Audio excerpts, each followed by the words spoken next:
This place is just extraordinary. Just extraordinary. Just over here there's a flat piece of ground. Just over here there's another flat piece of ground. The natural lie of the hill is going straight down, but I've got a flat piece here and a flat piece here. And all the way down to the beach there are more little flat terraces.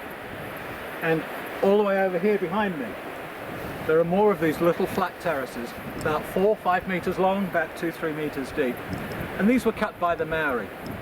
They'd take the natural line of the hill, cut a piece out of the back, dump the dirt in the front, trample it down, cut it out, trample it down, cut it out, trample it down, until they've got themselves a nice platform. And on this platform they built their house. They built their houses and they built their storehouses. And there must have been a very significant population here, because everywhere I look I can see these little flat patches. I can see perhaps 100 just in this amphitheatre, and there are 2 more beyond. And this was a wonderful place for the Maori to be. Here they were safe. These cliffs extend in a big arc around me, and these cliffs are impenetrable. From end to end, between one cliff and the other end, about 2 kilometres, and maybe 500 metres deep, going to the cliffs at the back. There's a stream, fresh water course, running straight down the middle. They've got fresh water all year round, because that stream comes straight from Mt Karioi. All year round there'll be water coming down that stream. They've got the fruits of the sea. They've got the shellfish, they've got the fish that they catch, they've got the crabs, all sorts of things like that. They've got the bush here. The bush has birds in it, they've got the bird life. And they're safe here from the sea as well. This is a very unforgiving piece of coastline here. The only way to approach this is through those little stony beaches. You can't come onto these stony beaches with big boats, you've got to come in small boats. You've got to flounder around as you get out of the water to try and charge onto the land. You're easy pickings. This is a very, very defensible space. But there's another thing that was very appealing to the Maori about this particular amphitheatre.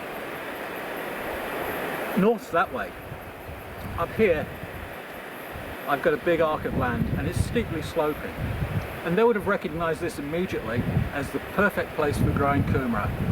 Kumara is a tropical plant. It wants lots of sunshine and it wants to be well drained. And this is the hill for it. It's well drained, lots of sunshine. Prevailing winds coming over this way, so it's sheltered from the wind. It's just perfect. So they're well set up here. They've got a beautifully defended spot and they've got lots of food all around them. But there's something else that's quite extraordinary about this place. As I've travelled up and down the coast, this is the only place I've been where I haven't seen a fence line. This area here has never been farmed. The marks on this land were only made by the Maori. There are no sheep tracks across here, there are no cattle tracks across here. I haven't even seen goats or rabbits in here. There's nothing. This land here is left exactly as it was when the Maori were here. And they were here in big numbers. And I know that they were here in big numbers because all the way around this hillside are little pathways, and I can still find those pathways. At first they look like a bit of a stream, but streams run straight downhill. They carry straight to the sea. These things that look like streams, well, they're going across the hill. They're footpaths. And as I wade through the deep grass here, I can find these footpaths. And I can sense them under my feet. They're depressions, and they're about this deep. So there's the path, and then the surrounding land. And this is the only way I'm getting around this place, because this grass is so thick it's almost impossible. Generations of people lived here. Generations of people made those footpaths so deep. The Maori were living here from about 1300 onwards. It's just absolutely extraordinary. They'd already been here 300, 400 years maybe, before Abel Tasman came in and sailed up that way. It's just a privilege to be here.